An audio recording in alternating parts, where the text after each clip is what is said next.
Cultivation Architectures, Episode 8, Genetics, Environment, and Plant Structure. One of the most persistent misunderstandings in plant cultivation is the idea that plant structure is fixed purely by genetics, as though DNA produces a single predictable outcome regardless of environment or cultivation method.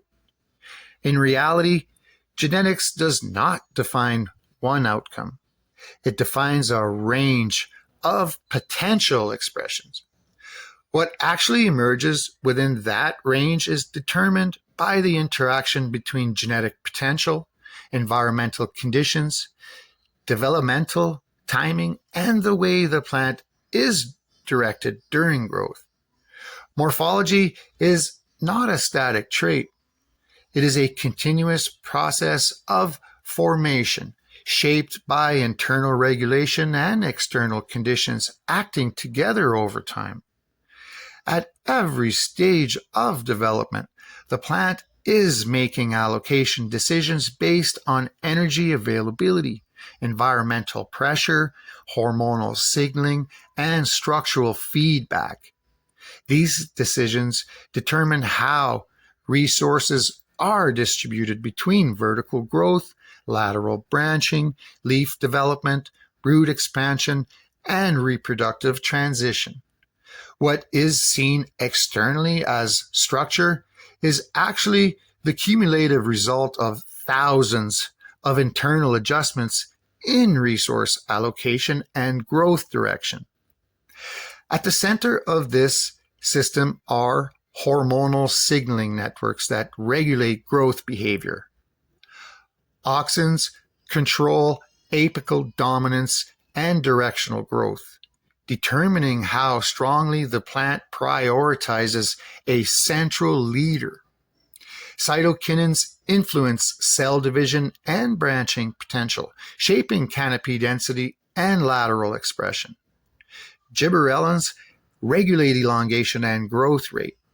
Ethylene and abscisic acid regulate stress response and development timing. These systems do not operate independently. They form an interconnected regulatory structure that continuously responds to both internal and external signals. Environmental conditions act as the primary input, shaping how these hormonal systems express themselves. Light intensity influences internodal spacing and structural density. Lower light conditions often increase elongation as the plant attempts to reach higher energy availability. Higher light conditions reduce stretch and support more compact, efficient structures. Temperature influences enzymatic speed and metabolic consistency, directly affecting growth rate and structural tightness. Humidity influences transpiration demand and internal water movement, which indirectly affects nutrient transport and cell expansion. Airflow modifies boundary layer conditions around leaf surfaces, affecting gas exchange efficiency and localized microclimates. You see, none of these variables act independently. They function as a combined pressure system that the plant interprets as a single integrated condition. Root zone conditions form the foundation of this system. The root environment is not separate from morphology. It is the control layer for overall stability. Oxygen availability, moisture balance, and nutrient accessibility directly influence hormonal balance and energy distribution. When root conditions are stable, growth remains consistent and directional. When root conditions become unstable, hormonal signaling shifts towards stress response, and energy is redirected away from structural expansion towards survival mechanisms. These changes are then expressed above ground as altered structure, density, and growth patterns. Different cultivation systems influence morphology by controlling how stable or variable these conditions remain over time. Hydroponic systems tend to produce more uniform structural outcomes due to precise nutrient delivery and environmental stability. Living soil systems introduce greater variability through microbial activity, organic cycling, and buffering effects, producing a wider range of structural expressions. Cocoa, peat, perlite, and rockwool systems sit between these extremes, offering high control but less biological buffering. Aquaponic systems introduce additional variability through ecosystem-driven nutrient cycling and biological interactions. This leads into a broader misunderstanding in modern cannabis classification systems. Terms such as indica and sativa are often used as structural or experiential labels, but they are not precise biological categories. There is no single measurable molecular marker or chemical compound that defines these groups. The idea that specific effects are tied to sativa molecules or indica chemistry does not hold up under biological analysis. What people experience as differences is the result of complex combinations of terpenes, cannabinoids, minor compounds, and individual perception, shaped further by expectation and context.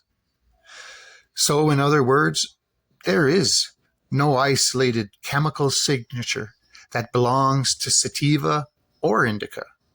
There is only chemical variation across genetically diverse populations, and the interpretation of those compounds is influenced by both neurobiology and psychology. This is where placebo and expectation effects become part of the experience, not as invalidation, but as part of how perception is constructed. Historically, landrace populations refer to cannabis varieties that evolved in specific geographic regions under natural environmental pressures and traditional cultivation practices. These populations adapted over long periods to local climate, altitude, seasonal cycles, and daylight patterns.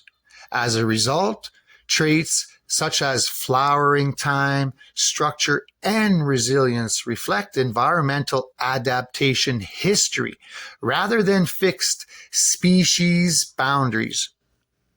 Heirloom varieties are selections derived from these landrace or regional populations that have been preserved or propagated outside their original environments. Once removed from their native ecological pressure and placed under cultivation or breeding programs, these lines begin to shift. Human selection becomes more dominant than environmental selection, and traits begin to drift towards cultivation goals rather than regional adaptations. Flowering time is one of the clearest examples of this misunderstanding. Equatorial adapted populations often evolved longer flowering periods due to consistent photoperiod conditions year-round. More seasonal populations evolved shorter flowering windows to match limited growing season. Auto flowering traits derived from ruderal populations represent a different adaptive strategy entirely. Instead of relying on photoperiod changes, these plants flowered based on internal developmental timing, allowing reproduction in environments with short or unpredictable seasons. This is not a separate category of cannabis biology, but another expression of environmental adaptation history. Beyond floral timing, cannabis has historically been shaped into multiple functional categories beyond modern recreational use. Hemp varieties were selected primarily for fiber production, favoring tall, fibrous stalk development and low resin expression. Seed oil varieties were selected for high lipid content and nutritional seed output. Other selections emphasized medicinal resin production, structural density, or environmental resilience. These represent functional breeding directions rather than biological species divisions. Modern hybridization has blended these pathways extensively, making structural traits such as leaf shape, internodal spacing, and flowering time combinations of multiple ancestral adaptations rather than fixed indicators of categories. Broadleaf and narrowleaf expressions are not definitive classifications. They are traits influenced by both genetic lineage and environmental expression. At the same time, morphology is not only shaped passively by environment, it is also actively directed through cultivation techniques. Plant steering methods allow cultivators to intentionally redistribute hormonal flow and structural development. Topping and FIM techniques interrupt apical dominance by altering auxin flow, encouraging lateral branching and canopy redistribution. Supercropping applies control stress that reinforces structural strength through wound response and lignification. Stem bending and mechanical manipulation redirect growth pathways by changing hormonal gradients within stems. Mainlining creates symmetrical structure through deliberate node selection and repeated directional training. Scrog systems and trellis nets distribute canopy growth horizontally to maximize light interception efficiency. Strip for flip techniques restructure energy allocation and the transition into flowering.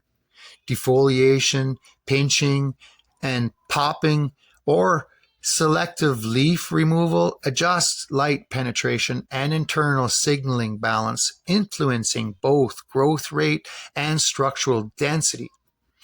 These techniques do not override genetics. They modify how genetic potential is expressed by changing internal signaling pathways and environmental feedback loops. Structure becomes something actively guided through interaction rather than passively observed as an outcome. In parallel, morphology cannot be separated from broader agricultural intent. Cannabis has historically been developed into distinct functional categories based on human need and environmental adaptation. Hemp varieties were optimized for fiber production, emphasizing long stalk growth and structural tensile strength. Seed and oil varieties were selected for nutritional output and lipid content. Resin-heavy varieties were developed for medicinal and aromatic compounds. These trajectories demonstrate that cannabis is not a single-purpose plant, but a spectrum of agricultural expression shaped by selection goals over time. When all of this is combined, morphology is no longer a fixed trait or descriptive label. It becomes the visible expression of genetic potential, environmental pressure, historical adaptation, functional breeding direction, and intentional cultivation strategy interacting all together over time. And once that is understood, plant structure is no longer something defined by what the plant is. It becomes a record of how it was guided, shaped, selected, and allowed to express itself under every fucking condition it encountered throughout its development.